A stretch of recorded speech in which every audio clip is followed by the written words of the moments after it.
ꯃꯌꯥꯝꯕꯨ ꯑꯍꯥꯟꯕꯃꯛꯇꯗ ꯆꯦꯅꯦꯜ ꯑꯁꯤꯒꯤ ꯃꯥꯏꯀꯩꯗꯒꯤ ꯇꯔꯥꯝꯅ ꯑꯣꯛꯆꯔꯤ꯫ ꯉꯁꯤ ꯑꯩꯅ ꯃꯌꯥꯝꯒꯤꯗꯃꯛ ꯌꯨꯝꯊꯛ ꯑꯗꯨꯗ ꯍꯥꯏꯔꯤꯕ ꯋꯥꯔꯤꯗꯨꯒꯤ ꯏꯄꯤꯁꯣꯗ 9 ꯑꯃꯨꯛ ꯄꯨꯗꯨꯅ ꯂꯥꯛꯆꯔꯤ꯫ ꯏꯄꯤꯁꯣꯗ 1ꯗꯒꯤ 8 ꯐꯥꯎꯕ ꯇꯥꯗ꯭ꯔꯤꯕꯁꯤꯡꯅ ꯋꯥꯔꯤ ꯕꯥꯞ ꯇꯥꯅꯕꯒꯤꯗꯃꯛ इपिसोड 1 8 फाउबा हाना सोदना ताबियु लिंक डिस्क्रिप्शन दापसरमगी अइना वारी सि इजबा मतमदा सोइखि लानखिबि यावरबसु मयामना ngakपियु हाइजरि अदुगा अइना वारी सि इजबा मतमदा कनामतगा मरि लैनजदि पुमनमक अइ वाखलदगी सागतलगा इजबा ngakतनि मयामगिदमक लैजरे युमथक अदुदा episode 9 नुपीदु सनकलगा table ममांगदा थारिबा चेयारदुदा फमलगा हाइरि miss अइना ngasai thamlamba फाइलदु लोइबिरब्रा लाइजना लोरबने पुबिग्रो अदो इसे सिगी फाइल से आई कोक ngawri सिसे इसे नमुक्ति यंगबिरो नुपीदुना होय होय कदाइनो लाइजना सिदा लैरे इसे नुपीदु फाइलदु पुरगा अमुक थोखरि नुपीदुना थोखिबगा लाइजना सिब्रासता इसौ तौरoi फरमनी ने आइदि ngसाइना सुमाइना तौरनी हाइबसि खंगलबनेबा नंको नंग आइदि काइबना लोइरे नुपीदुना करिनोबा अंगोंदा खलमदुरिसे आइदि काइबना सिरेबा सिब्रासना अदुबु करिदि काइनिंगाइ लेगे लाइजदु सिब्रासता ममित खाना यंगलगा हाइरि ओ याम फैये नंगदि काइरम लोइ आइदि यामनि काइ अदु करि वानो ngसाइ नंगना हाइगे तौरमिदुना सिब्रासना नंगसु खंगदि खंनिंगलिबो ओइरे लाइजना ओइबुंगो हाइदुसु यारे तोकपिरो सिब्रासदि लाइजना ममितु लौथोकपा मखै ngangliba mayamdu ubada nokningbana loirabani adubu nokningbadu फाथरगा तपना हाइरि आइखोइनि सिएलसे हाइगे तौबनि लाइजदु ममित लौथोकलगा हाइरि कदाइदगी सिएनबा नंको यामना हौजनु नंगसु खंगलिबदुनि आइखोइ इमुंगी मवोंग सिब्रासना अदु लाइजा फागिसु फागिनि आइखोइनि लम अमा लैरगा लैख्रसे सिब्रासना लम लैरगा लैख्रसे हाइरकपदुदा लाइजसु महाकपु सिब्रास खोइगी ममा मपाना यारमोय हाइबसि खंगबा ngamlami अदुबु खंसिनदबा सारगा मुक हाइरै नयुमदि यामा लेहनिंगदबगी वारो हा सिब्रासना अदुगी नत्तेदा नंगबु युमदा लैद्रबदि कदाइदा लैगे हाइरिबनो फागी सुम तौबनिदा अमुक लाना खल्लगा लैरमनि नंग लाइजना लौजदे इबुंगो आइदि मतिक यामना चादे नखोइगी इमुंगना यारोय सिब्रासना लाइजा नंग से दुगी वाहाइदु नत्रदि अतोपो वाहिगा अमता लैतब्रो हेक हाइरबुगा मतिक चादे हाइदुना दुम लैख्रे लाइजना अस दा सिब्रास यारेबा तोसे मसी रेस्टोरेंट नत्ते नंगना कन्ना कन्ना nganglido सिब्रासना आइना लूना सुम तौबिबसिदा नंग मा का यामना सिजिनरेने हा लाइजदु अमुक करिबदा खुमलखिद्रे तुमिन्ना लैख्रे मधु उबदा सिब्रासना अमुक हाइरि पाइथोक पैसिनगा आई ज्ञानगा अमता ताद्रे लाइजना दा सिब्रास यारिसि तोओ मी अमु सनकलदि करिनोम खनखरगनि होरेन वारी ओइना फजना सारसे कासिदा कुइना सुम लैसिनबसे फजदेबा सिब्रासना इस होय होय आइसु थोकलगे अदु लाइजा आइना हाइबदो याम थुना खल्लुको लाइजना होयबा यारे थोओबा सिब्रास कादुदगी मपालदा थोखरे लाइजसु मखा ताना माकी मथौ तौदुन लेहौरे मतमदि हौखिबा खंगौदे पुंग 3 मखाइ मुक तारे लाइजा ऑफिस अदुगी ममांगदा लेप्तुन लैरि माना लेप्तुन लैरिङैदा सिब्रासना मंगोंदा कौरे लाइजा ताब्रो लाइजा तुंगोन थोकलगा यंगलै अदुगा खुमलै हाउ करि हाइगे सिब्रासना करिदा हंदुरिबुनो नंगदे लाइजना ऑटोदा हंदुरिबने आइदि सिब्रासना अदुदि आई थिनबिरम लगे लाओ आइसु उरिपोकता थबक अमा चटकदबा लै अदुदा अदुम थिनबिरम लगे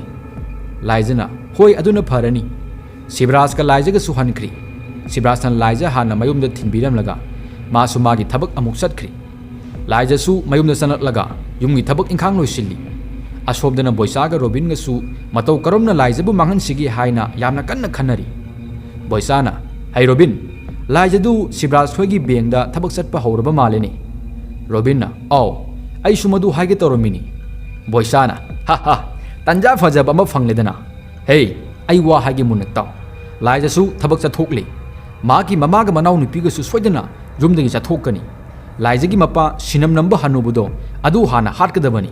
अइना थाइना लाइजगी खुदांग पाइरबा मतमदा मदुगी हनुबदुना आइगी माइसिदा खुपांग थारकलिबनी हे हनुबा ngasiदी नंगी मतम लाकलेदना रोबिनना होइने मदुगी हनुबदुना नंगोंदा खुपांग थारखिबदो सुमी मखोगी इमुंग मनुंगसे तुमना महनगदबनी सिब्रासतुना मागी ममाना मराइना तौजखरनी फत्तबा मीगिदी हिदाक लैते हाइबदुनी बोइसा अमदी रोबिनगा फत्तबा वरी कयामा तानरी मतमदी हौखिबा खंगौदी नुमितसु अदुम तासिनखी पुंग 8 मुक ताबा दुवाइनी सिब्रास मागी फमुंगदा हिपना फेसबुक चंगलगा येंगलमी मेसेज अमा लेरमी मेसेज अदु चंगलगा येंगी nupi amana hai haina message tharaklam Sibras demand ga yamna saba mi natabani na masu message adugi reply tawsili hello aduga nupi dugi profile da sanglaga yengi adubu nupi dugi photo amata thakatlamdri Sibras back handoklaga Facebook ki story amuk yengi sum yenglambadagi kari wakhal bu khan kibuno khangdi WhatsApp ta sanglaga Laiza da message thajili Laiza chak thongli bro haujik amuk ta unase Laiza su phone pairamba timing oibana message adu sat reply halai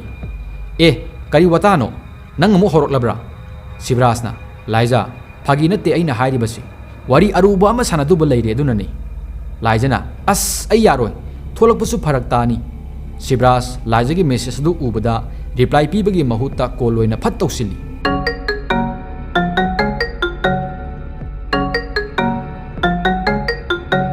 Laiza na hello da Sibras na Laiza aina haridu phagi natte asengbani yamna aruba wa oibagini Laiza na sida dum hairo kyam luba wa oibagino Sibras na Laiza wa makha taranu ai lakadurabani nang sungairamu Laiza na as ai yaroi ko phagi natte aina hari basisu tanjadu da Laiza gi mama Indira sanatlaga hairi ibema saktu loirabadi nang su ngahak potha jaruro sakti ngahak leiraga sarasi napa su saningdri hai Laiza na hoi ma loire Laiza na Sibras da mu hairi tabro Sibras na taye lakpe yarabo Laiza na as aina hairi do maitai loni khara gyan taw amuk pharga khoi imana aibu kari ni haina khandurige Sibras na Laiza ai punamak phana basinge nang thokta tholo Laiza na yare ai thamlage hang office to oina hairo thameko Laiza masi harga koladu phat kakthali Sibras tu phone wari sanarabasu leifam khangnamdi aseng manung sibu oibana Sibras na Laiza bu awa famda tahaninglamdi Sibrasu maki mamana Laiza bu thina ngangbi gani haibasi khangdaba natte maramaduna Sibras na Laiza bu kauthoklaga sienge tawbani adabu Laiza na thola u yadrabani na karidi upai le Laiza magi phamungda sanatlaga magi phamungda lairik paribi Dolly da yenglaga hairi Dolly kyam paraba exam kuiram laroi isiena paisa thokpo oiram labadi inawbu afaba school lamada tamhallamgadabani adabu isiena lairabi oirubana inawgi ningba thunganba ngamdri Dolly na ise adumaina haigano aisu ekhogi school gi rank 1 adum tari dudi Dolly se phajana sembi radi mi oigadaba angang adubu Laiza khoina lairabo oibana phajana sembi bangamdabani matamdi nongma gi asum haukhibana numit 10 muk haukhri thangje numini Laiza mama Indira amadi Dolly makhoi loina yumdagi chathokhiba tanjani Boisa amadi Robin Laiza khoi gi mayumda laklami Boisa na hey yumsimi kana laigi hana yengthoksi aduga thabak asi pangthokkodabani madu hainaraga yama lama Laiza bu kawba hore Laiza tabro oine yumsibu mi leibro mapalda mi kawribadu tabadagi Laiza gi mapa Rajendu apalda thulei aduga hairi haima ibungo Boisa Robin nangsu laklibra lao kakhalo Boisa na au mama ine khoi Laiza khoi di leitro mama khakta leibo uida Rajen na hoi ai tani bungo nane su Laiza su Dolly su loinamak chathokhi ai ithanta ngai hore Boisa na makhoi su on thokpani anaba mama khakta thamlamba sibu karino Rajen na ha kari su tawroida nakhoi ni na lakpa bu kari leirage ne Boisa na mama kari su thoidokpa leitida mama su nai haiba tabadi kuire adu nongmata hangba lakke tawbasu thabak chindana hekta ngamdaba adu ngasi khara sanglingai sida hekta laklabani Rajen na kari su kaideda imungdo oina wari sarorsi lao Rajen Boisa amadi Robin ga loinana imungda sanglei imungda hek sanglakpaga Robin na thongdu phatlo sinki madu ubuda Rajen du khara ngakna yenglei Boisa na o mama kari su tawroida kari mata pakhat piganu Rajen na hai Boisa thongsi yamu thuna hangu karino na khoina tawriba sibu Boisa na hai ahal tumina leibana nangi aphabu oigani ha ngasidi nangi matam laklabani ahal nangna aigi imai sida kupangna thakhibani adugi summathakta khullaikai sigi mamangda aibu ikaiba pikhiba natra Rajen na ibungo nakhoibu amukta tapthakhoni mama wa haigisi nakhoina engonda phana waroba leirabasu adumma tawba haunabro Boisa na hey taning de wa makha tarakanu ahal masi hairiga Robin na Rajen gi makokta utup amana thomjatli Rajen wa amata ngangdana ꯂꯩꯃꯥꯏꯗ ꯋꯥꯟꯊꯔꯒ ꯇꯥꯗꯨꯅ ꯂꯩꯈ꯭ꯔꯤ ꯑꯗꯨꯕꯨ ꯔꯥꯖꯦꯟ ꯍꯧꯖꯤꯛꯁꯨ ꯁꯣꯔ ꯍꯣꯜꯂꯤ ꯍꯧꯖꯤꯛꯁꯨ ꯍꯤꯡꯂꯤ ꯈꯪꯕꯗꯒꯤ ꯕꯣꯏꯆꯥꯅ ꯑꯃꯨꯛ ꯎꯇꯨꯞ ꯑꯗꯨ ꯂꯧꯔꯒ ꯔꯥꯖꯦꯟꯒꯤ ꯃꯀꯣꯛꯇ ꯍꯟꯖꯤꯟꯅ ꯀꯟꯁꯤꯜꯂꯤ ꯑꯗꯨꯒ ꯕꯣꯏꯆꯥ ꯑꯃꯗꯤ ꯔꯥꯖꯦꯟ ꯃꯤꯅ ꯆꯤꯡꯅꯗꯅꯕ ꯀꯔꯤꯁꯨ ꯇꯧꯗꯕ ꯁꯥꯔꯒ ꯇꯟꯖꯥ ꯌꯦꯡꯂꯒ ꯃꯈꯣꯏꯅꯤ ꯊꯣꯔꯛꯏ ꯌꯨꯝ ꯑꯗꯨꯗ ꯔꯥꯖꯦꯟꯒꯤ ꯊꯋꯥꯏ ꯌꯥꯎꯗ꯭ꯔꯕ ꯍꯛꯆꯥꯡ ꯇꯥꯗꯨꯅ ꯂꯩꯍꯧꯔꯤ ꯉꯥꯏꯍꯥꯛ ꯂꯩꯔꯒ ꯗꯣꯂꯤ ꯁ꯭ꯀꯨꯜꯗꯒꯤ ꯍꯜꯂꯛꯏ ꯗꯣꯂꯤꯅ ꯏꯃꯨꯡꯗ ꯍꯦꯛ ꯆꯪꯂꯛꯄꯒ ꯃꯄꯥꯅ ꯃꯀꯣꯛꯇꯒꯤ ꯏ ꯇꯥꯔꯒ ꯂꯩꯃꯥꯏꯗ ꯇꯥꯗꯨꯅ ꯂꯩꯔꯝꯕ ꯑꯗꯨ ꯎꯕꯗ ꯗꯣꯂꯤ ꯌꯥꯝ ꯄꯥꯈꯠꯅ ꯃꯄꯥꯒꯤ ꯃꯅꯥꯛꯇ ꯆꯦꯟꯁꯤꯜꯂꯛꯏ ꯑꯗꯨꯒ ꯀꯞꯂꯒ ꯍꯥꯏꯔꯤ ꯕꯕꯥ ꯀꯔꯤꯅꯣ ꯕꯕꯥꯅ ꯇꯧꯔꯤꯁꯦ ꯕꯕꯥ ꯇꯥꯕ꯭ꯔꯣ ꯕꯕꯥ ꯍꯧꯒꯠꯂꯣ ꯕꯕꯥ ꯅꯪ ꯀꯩꯗꯧꯔꯒꯦ ꯅꯆꯥ ꯇꯣꯝꯕꯤ ꯂꯥꯛꯏ ꯍꯧꯒꯠꯂꯣ ꯕꯕꯥ ꯃꯁꯤ ꯍꯥꯏꯔꯒ ꯗꯣꯂꯤ ꯀꯞꯅ ꯄꯤꯌꯥꯏꯅꯨ ꯈꯣꯏꯗ ꯂꯥꯛꯂꯒ ꯄꯤꯌꯥꯏꯅꯨꯒꯤ ꯃꯃꯥꯗ ꯋꯥꯔꯤ ꯄꯨꯝꯕ ꯇꯝꯂꯤ ꯑꯗꯨꯒ ꯄꯤꯌꯥꯏꯅꯨꯒꯤ ꯃꯃꯥꯒ ꯂꯣꯏꯅꯅ ꯌꯨꯝ ꯑꯗꯨꯗ ꯑꯃꯨꯛ ꯂꯥꯛꯃꯤꯟꯅꯔꯤ ꯄꯤꯌꯥꯏꯅꯨꯒꯤ ꯃꯃꯥꯁꯨ ꯇꯧꯔꯝꯂꯤꯕ ꯃꯑꯣꯡ ꯑꯗꯨ ꯎꯕꯗ ꯌꯥꯝꯅ ꯄꯥꯈꯠꯅ ꯂꯥꯏꯖꯗ ꯀꯣꯜ ꯇꯧꯁꯤꯜꯂꯤ ꯑꯗꯨꯕꯨ ꯑꯍꯥꯟꯕ ꯇꯧꯕꯗ ꯄꯥꯏꯈꯠꯂꯛꯇꯦ ꯑꯅꯤꯔꯛ ꯁꯨꯕ ꯇꯧꯕꯗ ꯂꯥꯏꯖ ꯐꯣꯟꯗꯨ ꯄꯥꯏꯔꯤ ꯄꯤꯌꯥꯏꯅꯨꯒꯤ ꯃꯃꯥꯅ ꯌꯥꯝꯅ ꯄꯥꯈꯠꯅ ꯂꯥꯏꯖꯗ ꯍꯥꯏꯔꯤ ꯍꯦꯜꯂꯣ ꯂꯥꯏꯖ ꯅꯪꯕꯨ ꯌꯨꯝꯗ ꯂꯥꯛꯈꯤꯔꯣꯏꯗ꯭ꯔꯣ ꯂꯥꯏꯖꯅ ꯏꯅꯦ ꯀꯩꯗꯧꯕ ꯌꯥꯎꯔꯒꯦ ꯄꯤꯌꯥꯏꯅꯨꯒꯤ ꯃꯃꯥꯗꯨ ꯀꯞꯅ ꯃꯈꯥ ꯇꯥꯔꯤ ꯂꯥꯏꯖ ꯅꯪꯒꯤ ꯕꯕꯥꯗꯣ ꯏꯃꯨꯡꯗ ꯇꯥꯔꯒ ꯂꯩꯔꯝꯃꯤ ꯃꯀꯣꯛꯇꯨꯁꯨ ꯏ ꯉꯥꯛꯇ ꯉꯥꯏꯔꯤ ꯅꯪ ꯑꯃꯨꯛꯇ ꯌꯥꯝꯅ ꯊꯨꯅ ꯂꯥꯛꯑꯣ ꯅꯈꯣꯏ ꯏꯃꯥꯗꯨꯁꯨ ꯐꯣꯟ ꯇꯧ ꯂꯥꯏꯖꯅ ꯍꯣꯏꯅꯦ ꯑꯩ ꯂꯥꯛꯑꯒꯦ ꯃꯗꯨ ꯍꯥꯏꯔꯒ ꯂꯥꯏꯖ ꯐꯣꯟꯗꯨ ꯊꯝꯂꯒ ꯁꯤꯕ꯭ꯔꯥꯖꯀꯤ ꯑꯣꯐꯤꯁ ꯇꯝꯅ ꯂꯥꯛꯏ ꯑꯗꯨꯒ ꯁꯤꯕ꯭ꯔꯥꯖ ꯍꯥꯏꯔꯤ ꯗꯥ ꯁꯤꯕ꯭ꯔꯥꯖ ꯑꯩꯈꯣꯏ ꯕꯕꯥꯗꯣ ꯏꯃꯨꯡꯗ ꯇꯥꯔꯒ ꯂꯩꯔꯝꯃꯦ ꯍꯥꯏ ꯑꯩꯕꯨ ꯑꯃꯨꯛꯇ ꯌꯨꯝ ꯐꯥꯎꯕ ꯊꯤꯟꯕꯤꯌꯨꯕ ꯁꯤꯕ꯭ꯔꯥꯖꯅ ꯍꯣꯏ ꯂꯥꯏꯖ ꯆꯠꯁꯤ ꯂꯥꯛꯑꯣ ꯃꯈꯣꯏꯅꯤ ꯕꯦꯡ ꯑꯗꯨꯗꯒꯤ ꯊꯣꯔꯛꯂꯒ ꯂꯥꯏꯖ ꯈꯣꯏꯒꯤ ꯃꯌꯨꯝ ꯇꯝꯅ ꯂꯥꯛꯂꯤ ꯉꯥꯏꯍꯥꯛꯀꯤ ꯃꯇꯨꯡꯗ ꯂꯥꯏꯖ ꯈꯣꯏꯒꯤ ꯃꯌꯨꯝꯁꯨ ꯌꯧꯔꯤ ꯂꯥꯏꯖ ꯏꯃꯨꯡꯗ ꯀꯟꯅ ꯆꯦꯟꯁꯤꯜꯂꯛꯏ ꯑꯗꯨꯒ ꯃꯄꯥꯅ ꯇꯥꯔꯒ ꯂꯩꯔꯤꯕ ꯃꯐꯝ ꯑꯗꯨꯗ ꯆꯦꯟꯁꯤꯜꯂꯛꯂꯒ ꯃꯄꯥꯕꯨ ꯀꯣꯜꯂꯒ ꯃꯃꯤꯠꯇꯒꯤ ꯃꯄꯤ ꯁꯤꯟꯊꯗꯨꯅ ꯀꯞꯄꯤ ꯂꯥꯏꯖꯅ ꯀꯞꯅ ꯍꯥꯏꯔꯤ ꯕꯕꯥ ꯀꯔꯤꯅꯣ ꯕꯕꯥꯅ ꯇꯧꯔꯝꯂꯤꯕ ꯃꯇꯧ ꯑꯁꯤꯕꯨ ꯅꯆꯥꯕꯨ ꯅꯨꯡꯁꯤꯗ꯭ꯔꯕ ꯕꯕꯥ ꯑꯩ ꯂꯥꯛꯑꯦ ꯍꯧꯒꯠꯂꯣ ꯕꯕꯥ ꯃꯁꯤ ꯍꯥꯏꯔꯒ ꯂꯥꯏꯖꯗꯨ ꯀꯟꯅ ꯂꯥꯎꯗꯨꯅ ꯀꯞꯄꯤ ꯁꯤꯕ꯭ꯔꯥꯖ ꯂꯥꯏꯖꯅ ꯀꯞꯂꯤꯕ ꯃꯇꯧ ꯑꯗꯨꯗ ꯌꯦꯡꯕ ꯉꯝꯗ꯭ꯔꯗꯨꯅ ꯂꯥꯏꯖꯗ ꯍꯥꯏꯔꯤ ꯂꯥꯏꯖ ꯀꯞꯇꯨꯅ ꯂꯩꯕꯒꯤ ꯃꯇꯝ नत्ते हॉस्पिटल पूनब तौसी आई लंबीद गाड़ी फारुगे मसी हायरगे सिब्रास सरकलोम थोरलगा लंबीद अहांग ऑटो लाप गायरी उसिन नासिन अहांग ऑटो लाप उरी सिब्रासना ऑटो खामगा अशोक पूनब हायरमी ऑटो ड्राइवर अदुना हायरी याम्बा कदाइदा पुबिगदबनो सिब्रासना इनाव सिजद ओइना पुरसी असोमना थौजिनबिरो ऑटो लाइजखोय तम थौजिलक्लगा राजेंदु ऑटो हापलगा सीजा हॉस्पिटल तमना पुरकली हॉस्पिटल पुखलकपदुदा लाइजा अमदी पियानोगी ममासु यावरई नाकी मतुंगदा सीजा हॉस्पिटल यौरी थिंथब तौदुना राजेंबु हॉस्पिटल अदुदा पुसिलकली सिब्रासना डॉक्टर अमदा हायरगा राजेंबु यंगहल्ली डॉक्टर अदुना हायरी इबुंगो सिदि लेइत्रि माना लेखिदबा खरा कुइरबा माली हेक सोकपगा पुखलकलमलबदी कनबा याबगी फिबमदा लेइबनी अदुबु हौजिक्ति यामा थेंख्रि लाइजदु कपलगा डॉक्टर अदुदा हायरी डॉक्टर आईगी बाबा से उपाय में तौदुना अमुक्तदी कनबियुबा डॉक्टर अदुना लाइजदा नुआइतना येंगलगा हायरी इबेमा डॉक्टर सिंगना असिबबु हिंगनबा ngambsu natti इबेमा नंगैबु वारोगन लाइजदु मपागी मनाक्ता मुसंगसिलकलगा मपाबु कोलगा कन्ना कन्ना कप्पी पियाइनुगी ममासु लाइजगी मतौदु येंगबा ngamdraduna मासु कपली अदुगा लाइजबु थेमजिनबिदुना हायरी लाइजा मियोइबा हाइबसी मसी ngaktani मियोइबा हाइबसे ngasi sini hayeng sini tamba ngamba natti मामगीसु मतम योरकपदगी तौरिबनी लाओ युमदा हन्नबा तौरसी ngasai makai सिब्रासतु तुमिना लेरंबनी हंदक्ति वांगालकले लाइजा बाबा से युमदा पुनबा तौरसी लाओ लाइजासु सिब्रास की वफम अदुबु यारामी मखोय मयाम हॉस्पिटल अदुदगी मपागी असी भक्सांग अदु पुदुना अमुक हलकले लाइजागी ममा इंदिरासु मयुमदा लेरमली लाइजा खोइना संलकपा उबदा परप सेंसिलकलगा लाइजादा पाखतना हायरी लाइजा नंगी बाबादी कदादा लेहौरगे लाइजा करीमत खुमदी लाइजना करीमत खुमलक्तबदुदा पियानोगी ममादा मुक उनसिलगा हायरी थारो नंगी मामदी कदादा लेहौरगे से अमुक तो खुमो पियानोगी ममाना ऑटो खामलिबा दोमदा मखुत थिल्ली इंदिरासु खुद थिल्लिबा दोमदा येंगलै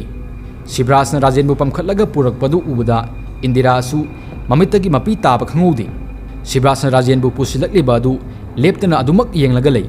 सिब्रासना मंगोंदा थारिबा फकदुदा राजेंगी असी भक्सांग अदुबु निंथिजना हिबनबिरी लाइजसु मपाना हिबलिबदुगी मनाक्ता फमलगा कपले ममासु तपना तपना संगसिलक्लगा मपुरोबना हिबलिबा फक अदुगी मनाक्ता फमथरगा कपना हायरी मखोयबा ꯀꯔꯤ ꯃꯇꯧꯅꯣ ꯅꯪꯅ ꯉꯁꯤ ꯇꯧꯔꯝꯂꯤꯕ ꯑꯁꯤꯕꯨ ꯑꯩꯗꯤ ꯃꯪꯒ ꯆꯞ ꯃꯥꯟꯅꯈ꯭ꯔꯦ ꯇꯥꯕꯤꯔꯕ꯭ꯔꯣ ꯅꯆꯥ ꯑꯅꯤ ꯑꯁꯤꯕꯨ ꯀꯅꯥꯗ ꯁꯤꯟꯅꯔꯝꯂꯤꯕꯅꯣ ꯍꯧꯒꯠꯂꯣ ꯃꯈꯣꯏ ꯕꯕꯥ ꯂꯥꯏꯖꯁꯨ ꯃꯃꯥꯒꯤ ꯃꯅꯥꯛꯇ ꯆꯪꯁꯤꯜꯂꯛꯂꯒ ꯀꯞꯅ ꯍꯥꯏꯔꯤ ꯏꯃꯥ ꯕꯕꯥꯁꯦ ꯅꯨꯡꯉꯥꯏꯅ ꯇꯨꯝꯖꯔꯁꯅꯨ ꯑꯩꯈꯣꯏꯅ ꯍꯧꯗꯣꯛꯂꯕꯁꯨ ꯍꯧꯒꯠꯂꯛꯂꯔꯣꯏ ꯃꯁꯤ ꯍꯥꯏꯔꯒ ꯂꯥꯏꯖꯒ ꯃꯃꯥꯒ ꯄꯨꯟꯅ ꯀꯞꯃꯤꯟꯅꯩ ꯗꯣꯂꯤꯁꯨ ꯏꯃꯨꯡꯗꯒꯤ ꯊꯣꯔꯛꯂꯒ ꯃꯄꯥꯅ ꯂꯩꯔꯤꯕꯗꯨꯗ ꯃꯥꯁꯨ ꯐꯝꯊꯔꯒ ꯀꯞꯅ ꯃꯃꯥꯗ ꯑꯣꯟꯁꯤꯜꯂꯒ ꯍꯥꯏꯔꯤ ꯏꯃꯥ ꯕꯕꯥꯁꯦ ꯑꯩꯈꯣꯏꯕꯨ ꯊꯥꯗꯣꯛꯇꯨꯅ ꯆꯠꯈ꯭ꯔꯦ ꯏꯃꯥ ꯕꯕꯥꯁꯦ ꯍꯧꯒꯠꯂꯛꯂꯔꯣꯏꯗ꯭ꯔꯣ ꯃꯃꯥꯅ ꯏꯕꯦꯝꯃ ꯅꯄꯥꯁꯦ ꯑꯩꯅ ꯀꯧꯕꯁꯨ ꯈꯨꯝꯂꯛꯈꯤꯗ꯭ꯔꯦ ꯅꯄꯥꯅ ꯑꯩꯕꯨ ꯌꯥꯝꯅ ꯋꯥꯔꯧꯔꯕ ꯃꯥꯜꯂꯤ ꯃꯁꯤ ꯍꯥꯏꯔꯒ ꯂꯩꯔꯤꯕ ꯃꯈꯣꯏ ꯃꯌꯥꯝ ꯄꯨꯟꯅ ꯀꯞꯃꯤꯟꯅꯩ ꯂꯩꯀꯥꯏꯒꯤ ꯑꯍꯜ ꯂꯃꯟꯁꯨ ꯔꯥꯖꯦꯟ ꯂꯩꯇꯕꯒꯤ ꯄꯥꯎ ꯇꯥꯕꯗꯒꯤ ꯂꯥꯏꯖꯈꯣꯏꯗ ꯂꯥꯛꯂꯤ ꯇꯧꯍꯩꯗꯦ ꯍꯥꯏꯗꯨꯅ ꯔꯥꯖꯦꯟꯒꯤ ꯊꯋꯥꯏ ꯌꯥꯎꯗ꯭ꯔꯕ ꯍꯛꯆꯥꯡ ꯑꯗꯨꯕꯨ ꯐꯤ ꯑꯉꯧꯕ ꯑꯃꯅ ꯀꯨꯞꯁꯤꯟꯕꯤꯔꯤ ꯂꯩꯀꯥꯏꯒꯤ ꯅꯍꯥ ꯈꯔꯅ ꯀꯨ ꯁꯦꯝꯂꯒ ꯔꯥꯖꯦꯟꯕꯨ ꯄꯣꯠꯂꯣꯏꯅꯕ ꯇꯧꯔꯤ ꯃꯌꯨꯝꯗꯒꯤ ꯔꯥꯖꯦꯟꯕꯨ ꯃꯪꯇꯝꯅ ꯄꯨꯔꯛꯂꯤ ꯔꯥꯖꯦꯟꯒꯤ ꯍꯛꯆꯥꯡ ꯑꯗꯨꯕꯨ ꯃꯩ ꯊꯥꯔꯝꯗꯥꯏꯗ ꯏꯟꯗꯤꯔꯥ ꯑꯉꯥꯎꯕꯤ ꯑꯃꯒꯤ ꯃꯇꯧꯒꯨꯝ ꯀꯞꯂꯒ ꯆꯦꯟꯁꯤꯟꯒꯦ ꯇꯧꯕꯗ ꯃꯌꯥꯝ ꯆꯪꯗꯨꯅ ꯏꯟꯗꯤꯔꯥꯕꯨ ꯐꯥꯏ ꯂꯥꯏꯖꯁꯨ ꯀꯞꯅ ꯃꯄꯥꯕꯨ ꯀꯧꯔꯤ ꯂꯥꯛꯂꯤꯕ ꯃꯤꯌꯥꯝ ꯑꯗꯨꯁꯨ ꯃꯃꯥ ꯃꯆꯥꯒꯤ ꯃꯇꯧ ꯎꯕꯗ ꯃꯈꯣꯏꯁꯨ ꯅꯨꯡꯉꯥꯏꯇꯗꯨꯅ ꯀꯞꯂꯤ ꯄꯣꯠꯂꯣꯏꯕ ꯂꯣꯏꯔꯕ ꯃꯇꯨꯡꯗ ꯃꯈꯣꯏ ꯃꯌꯥꯝ ꯃꯃꯥꯡꯗ ꯂꯩꯔꯤꯕ ꯄꯨꯈ꯭ꯔꯤ ꯑꯆꯧꯕꯗꯨꯗ ꯏꯔꯨꯞꯂꯒ ꯃꯈꯣꯏ ꯃꯌꯥꯝ ꯄꯨꯟꯅ ꯑꯃꯨꯛ ꯀꯥꯔꯛꯂꯤ ꯃꯇꯝꯗꯤ ꯍꯧꯈꯤꯕ ꯈꯪꯍꯧꯗꯦ ꯃꯇꯝ ꯁꯨꯝ ꯍꯧꯈꯤꯕꯅ ꯁꯣꯔꯥꯠꯁꯨ ꯂꯣꯏꯁꯤꯟꯈ꯭ꯔꯤ ꯁꯤꯕꯔꯥꯖꯅ ꯑꯁꯇꯤ ꯑꯃꯗꯤ ꯁꯣꯔꯥꯠꯀꯤ ꯄꯩꯁꯥꯁꯨ ꯂꯣꯏꯅ ꯄꯨꯊꯣꯛꯂꯝꯃꯤ ꯑꯁꯣꯝꯗꯗꯤ ꯁꯤꯕꯔꯥꯖꯀꯤ ꯃꯃꯥ ꯔꯥꯁꯤꯗꯤ ꯁꯤꯕꯔꯥꯖꯅ ꯂꯥꯏꯖꯒꯤꯗꯃꯛ ꯂꯦꯞꯄ ꯑꯁꯤꯗ ꯑꯗꯨꯛꯀꯤ ꯃꯇꯤꯛ ꯁꯥꯎꯅꯤꯡꯂꯝꯃꯤ ꯁꯥꯎꯅꯤꯡꯃꯟꯗꯅ ꯁꯤꯕꯔꯥꯖꯁꯨ ꯍꯥꯠꯂꯁꯤꯔꯥ ꯍꯥꯏꯅ ꯐꯥꯎꯕ ꯈꯜꯂꯝꯃꯤ ꯃꯃꯥ ꯄꯣꯛꯇꯕꯤꯅꯕꯨ ꯀꯌꯥꯝ ꯐꯒꯅꯤ ꯔꯥꯁꯤꯅ ꯌꯨꯝ ꯑꯗꯨꯗ ꯃꯧ ꯑꯣꯏꯅ ꯂꯥꯛꯈꯤꯕꯁꯨ ꯁꯤꯕꯔꯥꯖꯄꯨ ꯌꯣꯛꯀꯦ ꯈꯜꯂꯒ ꯂꯥꯛꯈꯤꯕ ꯅꯠꯇꯦ ꯁꯤꯕꯔꯥꯖꯀꯤ ꯃꯄꯥꯒꯤ ꯃꯔꯜ ꯃꯊꯨꯝ ꯌꯦꯡꯂꯒ ꯂꯥꯛꯈꯤꯕꯅꯤ ꯂꯥꯏꯖꯁꯨ ꯍꯥꯟꯅꯒꯤ ꯃꯇꯧꯒꯨꯝ ꯑꯃꯨꯛ ꯍꯟꯅ ꯑꯣꯐꯤꯁ ꯂꯥꯛꯂꯝꯃꯤ ꯂꯥꯏꯖ ꯆꯪꯂꯛꯄ ꯎꯕꯗ ꯑꯣꯐꯤꯁꯀꯤ ꯁ꯭ꯇꯥꯐ ꯅꯨꯄꯤ ꯑꯃꯅ ꯂꯥꯏꯖꯗ ꯍꯥꯏꯔꯤ ꯃꯦꯝ ꯈꯣꯏꯒꯤ ꯑꯁꯇꯤ ꯑꯃꯗꯤ ꯁꯣꯔꯥꯠꯀꯤ ꯕꯥꯔꯇꯣꯟꯒ ꯑꯃꯠꯇ ꯇꯧꯕꯤꯔꯛꯇꯦ ꯑꯩꯈꯣꯏꯗ ꯂꯥꯏꯖꯅ ꯏꯆꯦ ꯁꯥꯎꯕꯤꯔꯅꯨ ꯄꯤꯛꯇꯛꯅ ꯃꯤ ꯌꯥꯝꯗꯅ ꯑꯗꯨꯃꯛ ꯂꯣꯏꯁꯤꯟꯈ꯭ꯔꯤ ꯅꯨꯄꯤꯗꯨꯅ ꯁꯥꯎꯗꯦꯗ ꯃꯦꯝ ꯑꯗꯣ ꯀꯃꯥꯏꯅ ꯇꯧꯈ꯭ꯔꯤꯕꯅꯣ ꯂꯥꯏꯖꯅ ꯑꯩꯅ ꯈꯟꯕꯗ ꯃꯤꯅ ꯍꯥꯠꯄ ꯃꯥꯜꯂꯤ ꯆꯤꯡꯅꯕꯗꯤ ꯂꯩ ꯑꯗꯨꯕꯨ ꯂꯥꯏꯔꯕ ꯑꯣꯏꯕꯅ ꯑꯩꯈꯣꯏꯅ ꯍꯥꯏꯔꯨꯕꯁꯨ ꯎꯁꯤꯠꯄꯤꯗꯦ ꯑꯗꯨꯅ ꯇꯨꯃꯤꯟꯅ ꯑꯗꯨꯝ ꯂꯩꯔꯕꯅꯤ ꯅꯨꯄꯤꯗꯨꯅ ꯑꯣ ꯑꯗꯨꯗꯤ ꯃꯦꯝ ꯑꯩꯁꯨ ꯁꯥꯔꯒꯤ ꯃꯅꯥꯛꯇ ꯑꯃꯨꯛꯇ ꯆꯪꯖꯔꯨꯈꯤꯒꯦ ꯂꯥꯏꯖꯅ ꯍꯣꯏ ꯃꯁꯤ ꯍꯥꯏꯔꯒ ꯂꯥꯏꯖꯁꯨ ꯃꯥꯒꯤ ꯑꯣꯐꯤꯁꯀꯤ ꯆꯤꯌꯥꯔ ꯑꯗꯨꯗ ꯐꯝꯊꯩ ꯀꯨꯏꯅ ꯂꯥꯛꯇ꯭ꯔꯕꯅꯤꯅ ꯇꯧꯒꯗꯕ ꯊꯕꯛꯁꯨ ꯌꯥꯝꯅ ꯂꯩꯔꯝꯃꯤ ꯑꯗꯨꯅ ꯂꯥꯏꯖ ꯊꯤꯟꯊꯕ ꯇꯧꯗꯨꯅ ꯃꯥꯒꯤ ꯐꯥꯏꯜꯁꯤꯡꯗꯨ ꯆꯦꯛ ꯇꯧꯏ ꯑꯁꯣꯝꯗꯅ ꯕꯣꯏꯆꯥ ꯑꯃꯗꯤ ꯔꯣꯕꯤꯟꯗꯨ ꯁꯤꯕꯔꯥꯖ ꯈꯣꯏꯒꯤ ꯃꯌꯨꯝꯗ ꯂꯥꯛꯂꯝꯃꯤ ꯇꯤꯚꯤ ꯂꯩꯕ ꯀꯥꯗꯨꯗ ꯔꯥꯁꯤ ꯕꯣꯏꯆꯥ ꯑꯃꯗꯤ ꯔꯣꯕꯤꯟ ꯃꯈꯣꯏ ꯄꯨꯟꯅ ꯋꯥꯔꯤ ꯁꯥꯔꯤ ꯔꯥꯁꯤꯅ ꯍꯩ ꯕꯣꯏꯆꯥ ꯑꯩꯈꯣꯏꯒꯤ ꯁꯤꯕꯔꯥꯖꯁꯦ ꯅꯨꯄꯤꯗꯨꯒ ꯍꯦꯟꯅ ꯑꯗꯨꯝ ꯅꯛꯁꯤꯟꯅꯕ ꯃꯥꯜꯂꯤ ꯅꯈꯣꯏ ꯑꯅꯤ ꯅꯨꯄꯤꯗꯨꯕꯨ ꯍꯥꯠꯄ ꯁꯨꯡꯉꯝ ꯍꯦꯛ ꯉꯝꯃꯔꯣꯏꯗꯕ꯭ꯔꯥ ꯍꯥ ꯕꯣꯏꯆꯥꯅ ꯏꯆꯦ ꯇꯥꯟꯖꯥ ꯑꯃ ꯏꯆꯥ ꯆꯥꯗꯕ ꯑꯁꯤꯗ ꯇꯧꯕꯅꯤ ꯑꯊꯨꯕ ꯃꯇꯝꯗ ꯅꯅꯥꯎ ꯊꯕꯛ ꯄꯥꯡꯊꯣꯛꯆꯒꯦ ꯏꯆꯦ ꯑꯩꯗꯤ ꯃꯈꯣꯏꯒꯤ ꯏꯃꯨꯡꯁꯦ ꯇꯨꯝꯅ ꯍꯥꯠꯄ ꯄꯥꯝꯃꯤ ꯃꯉꯛꯁꯤꯡꯗꯣ ꯌꯥꯝꯅ ꯍꯥꯏꯒꯠꯃꯜꯂꯤ ꯑꯗꯨꯒ ꯁꯤꯕꯔꯥꯖꯅ ꯅꯨꯄꯤꯗꯨꯒꯤ ꯃꯄꯥꯒꯤ ꯑꯁꯇꯤ ꯑꯃꯗꯤ ꯁꯣꯔꯥꯠꯀꯤ ꯄꯩꯁꯥ ꯃꯥꯅ ꯂꯣꯏꯅ ꯄꯨꯊꯣꯛꯄ ꯃꯥꯜꯂꯤ ꯔꯥꯁꯤꯅ ꯀꯔꯤ ꯑꯩꯈꯣꯏ ꯁꯤꯕꯔꯥꯖꯅ ꯕꯣꯏꯆꯥꯅ ꯍꯣꯏ ꯏꯆꯦ ꯅꯆꯥꯅꯨꯄꯥꯗꯨꯁꯨ ꯃꯉꯛ ꯑꯃ ꯍꯥꯏꯒꯠꯂꯤꯅꯦ ꯑꯩꯗꯤ ꯏꯆꯦꯒꯤ ꯏꯆꯥꯅꯨꯄꯥ ꯐꯥꯎꯕ ꯂꯣꯏꯁꯤꯟꯅꯤꯡꯕ ꯑꯃ ꯌꯥꯎꯔꯕꯅꯤ ꯔꯥꯁꯤꯅ ꯍꯩ ꯃꯗꯨ ꯇꯧꯕ ꯌꯥꯗꯦ ꯅꯨꯄꯤꯗꯨꯒꯤ ꯏꯃꯨꯡꯗꯨꯃ ꯇꯨꯝꯅ ꯍꯥꯠꯀꯦꯔꯥ ꯅꯈꯣꯏ ꯊꯣꯛꯄ ꯇꯧ ꯑꯩꯒꯤ ꯍꯥꯏꯕꯕꯨ ꯅꯨꯄꯤꯗꯨꯇ ꯍꯥꯠꯂꯨ ꯅꯈꯣꯏꯅ ꯑꯄꯥꯝꯕ ꯁꯦꯜ ꯈꯨꯗꯤꯡꯃꯛ ꯏꯆꯦꯅ ꯂꯣꯏꯅ ꯄꯤꯒꯅꯤ ꯅꯈꯣꯏꯁꯨ ꯊꯦꯡꯗ꯭ꯔꯤꯉꯩꯁꯤꯗ ꯍꯜꯂꯧꯔꯣ ꯁꯤꯕꯔꯥꯖꯀ ꯅꯈꯣꯏ ꯀꯀꯥꯒ ꯍꯜꯂꯛꯂꯕꯗꯤ ꯆꯤꯡꯅꯈꯤꯅꯤ ꯕꯣꯏꯆꯥꯅ ꯍꯣꯏ ꯏꯆꯦ ꯑꯗꯨꯗꯤ ꯑꯩꯈꯣꯏ ꯑꯃꯨꯛ ꯍꯟꯅꯕ ꯇꯧꯔꯒꯦ ꯔꯥꯁꯤꯅ ꯍꯣꯏ ꯑꯗꯨꯗꯤ ꯑꯩ ꯊꯤꯟꯗꯣꯛꯇ꯭ꯔꯦꯀꯣ ꯊꯕꯛꯇꯨ ꯃꯥꯏ ꯄꯥꯛꯅꯕ ꯁꯤꯜꯂꯨꯀꯣ ꯃꯁꯤ ꯍꯥꯏꯔꯒ ꯔꯥꯁꯤꯁꯨ ꯂꯩꯍꯧꯔꯤ ꯃꯇꯥꯡ ꯑꯁ꯭ꯋꯥꯏꯗ ꯏꯄꯤꯁꯣꯗ 9 ꯑꯃꯨꯛ ꯂꯣꯏꯁꯤꯟꯖꯔꯤ ꯃꯊꯪꯒꯤ ꯏꯄꯤꯁꯣꯗ 10 ꯑꯊꯨꯕ ꯃꯇꯝꯗ ꯄꯨꯖꯔꯛꯀꯦ ꯃꯌꯥꯝ ꯉꯥꯏꯕꯤꯔꯝꯃꯨ ꯃꯌꯥꯝ ꯑꯗꯨꯗꯤ ꯃꯊꯪꯒꯤ ꯋꯥꯔꯤꯗ ꯑꯃꯨꯛ ꯄꯨꯟꯅ ꯊꯦꯡꯅꯔꯁꯤ